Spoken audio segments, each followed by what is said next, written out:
फतेह बहादुर सिंह जी ने क्या पढ़ा?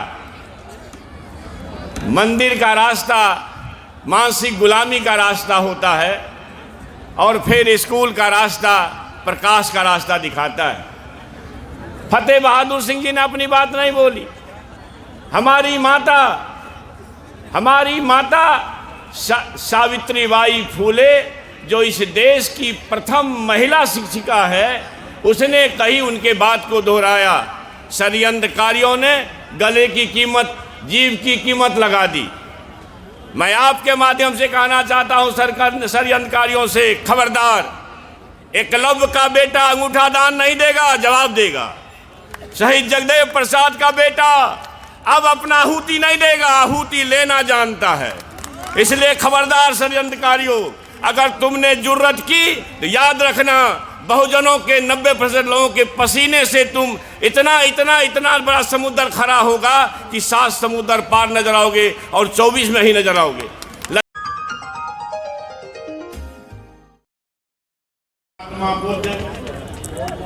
डॉक्टर अंबेडकर, सम्मुख एकलव्य, महात्मा फूले, फातिमा शेख, माता सावित्रीबाई फूले, पेरियार डॉक्टर लोहिया, आचार्य नरेंद्र देव, अमर शहीद जगदेव प्रसाद, जननायक कर्पूरी ठाकुर, बीपी मंडल, यूसुफ मेहर अली, ललन सिंह यादव के संतानों और सामाजिक न्याय और समाजवाद के धुरी कट्टर अडिग नेता आदरणीय लालू प्रसाद जी के सेनानियों,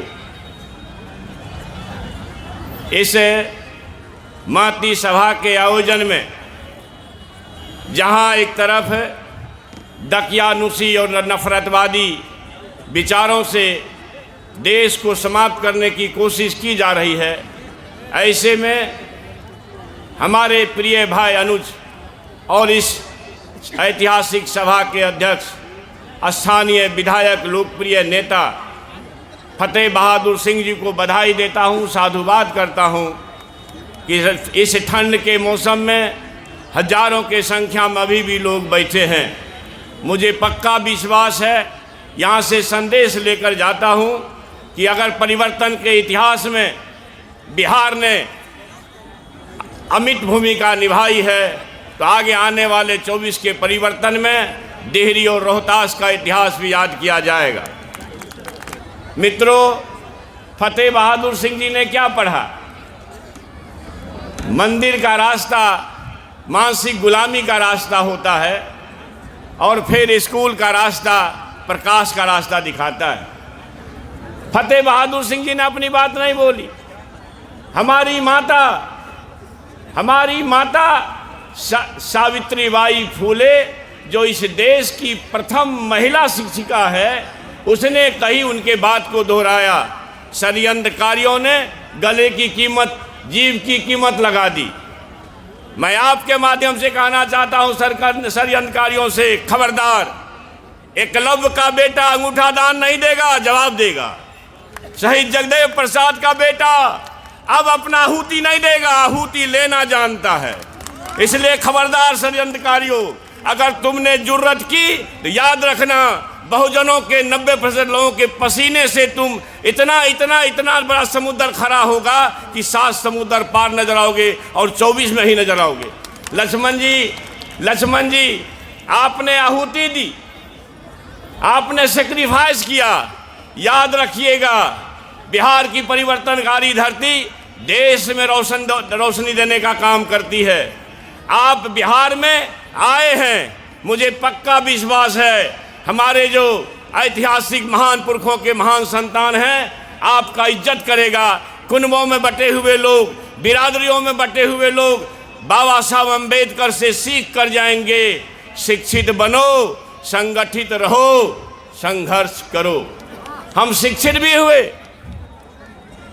मगर संगठित नहीं हो पाए तो संघर्ष कैसे करोगे भाई? इसलिए आपके आहुति से, आपके सेक्रीफाइस से, हमारे आलोक भाई ने कहा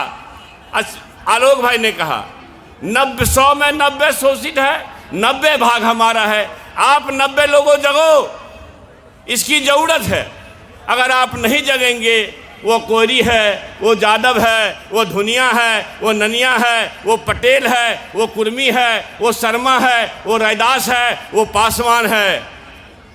षड्यंत्रकारियों ने, मनुवादियों ने जातियां बना ही इसलिए है कि आपका मेल न होगा और उसका खेल जारी रहेगा। इसलिए उसके खेल को अगर ख़त्म करना है तो आपको संगठित होना पड़ेगा। इसलिए कुनबे में बटे हुए लोगों, अगर बाबा साहब अम्बेडकर को, माता सावित्रीबाई फुले को याद करना चाहते हैं तो निश्चित तौर पर आपको यह मानना पड़ेगा कि हमको संगठित होना पड़ेगा। और जब आप संगठित हो जाएंगे तो कोई मायका लाल समाजवाद का, बहुजनवाद का बाल बांका नहीं कर सकता।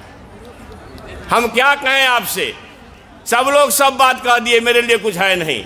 मगर एक चीज़ कहना चाहता हूँ और अपनी बात समाप्त करूँगा। उससे पहले जो आप अभी भी हजारों लोग हैं, एक सबूत लेके आया हूँ कि खेल कहाँ से शुरू होता। मेरे हाथ में एक किताब है। हमारे महान पुरखा एकलव्य का अंगूठा काटा गया, याद करिएगा। एकलव्य का अंगूठा जिनने काटा, उसका सबूत ये किताब है।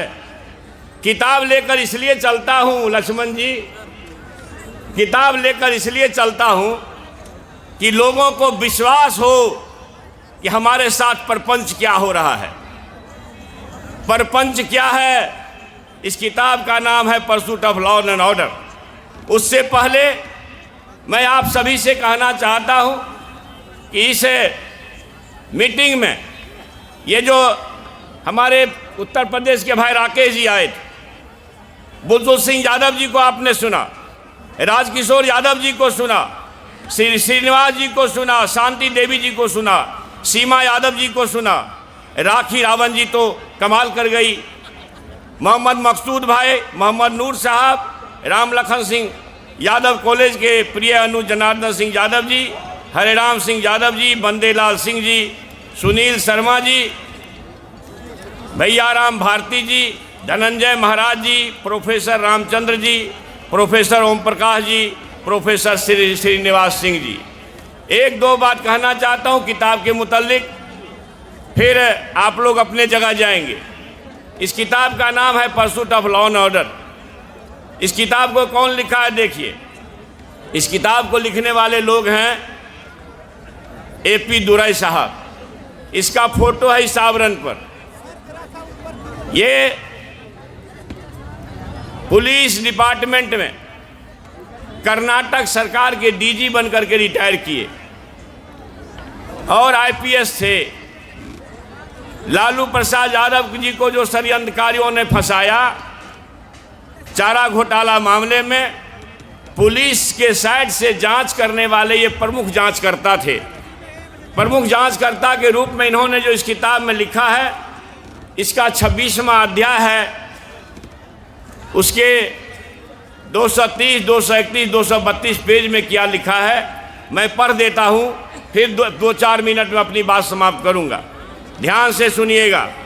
लालू यादव, जिसने चारा घोटाला जो विगत 7 साल से चल रहा था, 9 साल से चल रहा था, 1993 के मध्य में जब लालू यादव जी को मालूम हुआ, किसी ने कहा कि देवघर में या झारखंड के इलाके में चारा घोटाला हुआ है, तो लालू यादव मुख्यमंत्री के रूप में स्वयं दिन भर में 3 बार फोन करके SP को, चूँकि SP साहब लोग मिले हुए थे घोटालेबाजों से, 3 बार फोन करके मुकदमा करवाया।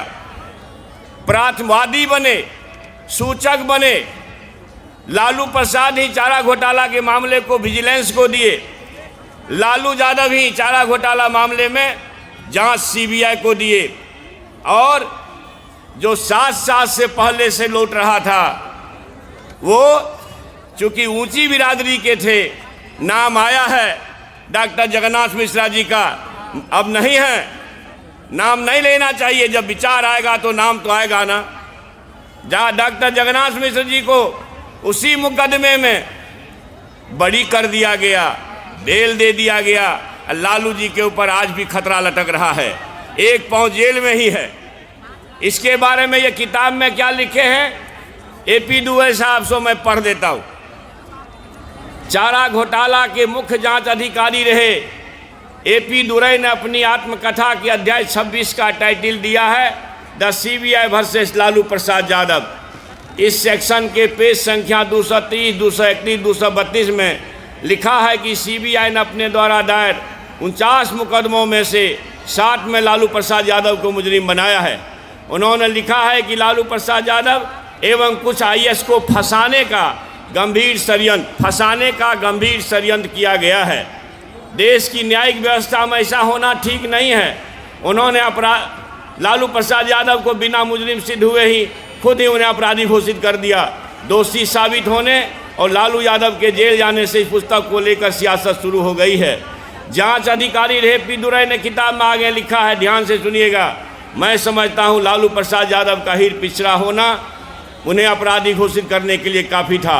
CBI द्वारा लालू को क्रश करने की योजना को मूर्त रूप दिया गया क्योंकि लालू इस देश की हजारों वर्ष पुरानी सनातन और जड़ हो चुकी व्यवस्था को चुनौती दे दिए थे। लालू ने राम रथ रोक दिया था। लालू ने आरक्षण के लिए जोर लगा दिया था। लालू ने मंडल कमीशन को लागू करवाने के लिए अपनी पूरी ताकत पूंजी झोंक डाली थी। लालू ने राम जेठमलानी को मंडल कमीशन के केस का वकील हायर कर सुप्रीम कोर्ट में से लेकर लड़ाई लड़ने का कार्य किया। लालू जी ने बिहार में सूतों को जीवंता दी। दमित पीड़ित लोग अब लालू के कारण बोलने लगे। यदि लालू यादव को साजिश के तहत जेल में फंसाया गया है तो ये सवाल उठता है, मतलब क्यों फंसाया गया? चूँकि लालू यादव ने आरक्षण के लिए पुरजोर लगा दिया था। लालू ने राम रथ रोका था, तो लालू यादव जेल जाएंगे। इसलिए कि संप्रदायवाद, नफरतवाद भागो। लक्ष्मण यादव की नौकरी क्यों खत्म हो जाती है? क्योंकि वो गरीबों का आवाज़ बनने का कोशिश किए। मानवीय सिद्धांत और इंसानियत के सिद्धांत को लागू करने के लिए देश भर में अलख जगाने का काम लक्ष्मण यादव जी किए। फतेह बहादुर जी के गर्दन की जीभ की कीमत लग गई, हमारे जीव की कीमत 10 करोड़ लग गई। आप समझिए, जिन विचारों ने, जिन ताकतों ने एकलव्य, हमारे महान पुरखा एकलव्य का अंगूठा काटा, जिन विचारों ने हमारे इतिहास पुरुष बिहार के लेनिन शहीद जगदेव प्रसाद जी का कत्ल किया, जो विचार, वही विचार लालू प्रसाद यादव जी को जेल भेजता है, वही विचार फतेह बहादुर के गर्दन की कीमत लगाता है, वही विचार चंद्रशेखर के जीव की कीमत 10 करोड़ लगाता है, वही विचार भाई लक्ष्मण जी को नौकरी से भगाता है। इसलिए आप सभी से कहना चाहता हूँ कि आप देखिए तनिक लोगों ने क्या किया। हम नौकरी बांट रहे हैं। 1 साल के अंदर अंदर बिहार लगभग 5 लाख लोगों से ज़्यादा लोगों को नौकरी दिया है, मगर जिनको साले साल 2-2 करोड़ देना था, अभी तक कम से कम 10 साल पूरा होने वाला है, 20 करोड़ नौकरी होती तो वो क्या दिया? रेल बेच दिया, भेल बेच दिया, सेल बेच दिया, हवाई अड्डा बेच दिया, हवाई जहाज बेच दिया, लाल किला बेच दिया। स्कूल को बेचने की तैयारी 1920 में ही कर लिया। शिक्षा आपके पहुंच से दूर हो जाएगी। नई शिक्षा नीति ऐसी बनी है, हम नौकरियां दे रहे हैं और वो गांव-गांव में अक्षत पहुंचा रहा है। क्या अक्षत आपके बेटा को चपरासी से कलेक्टर तक बनाएगा? कि स्कूल आपके बेटा को, कलम किताब आपके बेटा को चपरासी से कलेक्टर तक बनाएगा? क्या अक्षत आपके बेटा को सिपाही से SP तक बनाएगा? निश्चित रूप से कलम, दवात, किताब और स्कूल ही आपके बेटा को सिपाही से SP तक बनाएगा। तो पढ़ाई लिखाई करना है अगर एक संदेश है, और पढ़ाई लिखाई ही आदमी के जीवन का, परिवार का, समाज का और देश राज्य के अंधकार को दूर कर सकता है। इसलिए इस दुनिया के महान चिंतक मार्टिन किंग लूथर ने कहा कि सियासत जहां धार्मिक मसलों को शांत किया जाता है, समझो वो देश महान होता है, और सियासत जहां धार्मिक मसले पैदा करते हैं, समझो उसको गलत लोग चला रहे हैं। इसलिए हे डेहरी ऑन सोन के वासियों, महान पुरखों के महान संतानों, अंत में आपसे कहना चाहता हूं कि अक्षत बेचने वालों से बचिए, मंदिर के नाम पर व्यवसाय करने वालों से बचिए और अपने बच्चों के हाथ में कलम किताब देने का सपना पूरा करिए बाबा साहब अम्बेडकर का। बाबा साहब ने कहा, शिक्षा शेरनी का दूध है, जो पिएगा वो धारेगा। हमारे बापू बहुजन नायक गाडगे साहब ने कहा कि चाहे पढ़ने के लिए थाली बेचना पड़े तो बेच लो, मगर हाथ में रोटी खाना पड़े तो खाओ, मगर पढ़ो जरूर। हमारे सामाजिक न्याय के योद्धा आदरणीय लालू प्रसाद ने यह कहा कि पढ़ोगे नहीं तो षड्यंत्रकारियों के षड्यंत्र को समझोगे नहीं। समाजवाद की बुनियाद खड़ा करने वाले कौन कौन लोग थे जिनको देश की चिंता थी? कौन लोग थे? 1934 में कांग्रेस पार्टी के अंदर कांग्रेस सोशलिस्ट पार्टी बनाने वाले कौन कौन लोग थे? आचार्य नरेंद्र देव जी, आचार्य जेबी कृपलानी साहब, यूसुफ मेहर अली साहब, डॉक्टर लोहिया साहब, जयप्रकाश नारायण जी और बाद के दिनों में मधुली में जनेश्वर मिश्र। क्यों भाई? चूंकि उनको चिंता थी कि 100 में 90 लोग जब तक ताकतवर नहीं होगा तब तक चीन की चौधराहट और अमेरिका की दादागिरी का हम बराबरी नहीं कर सकते हैं। इसलिए अगर भारत को ताकतवर बनाना है तो जब तक 90 लोग ताकतवर नहीं होगा, हजारों साल से जिसने लूटा है 10% लोग उसको ताकतवर बना करके हम देश को ताकतवर नहीं बना सकते हैं। इसलिए आपको यह कहते हुए कि आप बहुत अच्छे अच्छे वक्ता को सुन करके गए हैं, निश्चित तौर पर आप उस पर अमल करेंगे और बटेंगे नहीं, संकल्प लेके जाएंगे। जो भी लोग इंडिया गठबंधन का टिकट लेके आएगा, जो भी लोग महागठबंधन के साथ खड़ा रहेगा, इंडिया गठबंधन के साथ खड़ा मिलेगा, वैसे उम्मीदवार को जाति जाति में नहीं बटिएगा, एक तरफा उसको वोट दीजिएगा, तब दुशासन जाएगा और अनुशासन आएगा, समाजवाद आएगा और नफरत भागेगा, संप्रदायवाद भागेगा। इन्हीं शब्दों के साथ अभी से आप सभी का अभिवादन करते हुए जय भीम, जय भारत।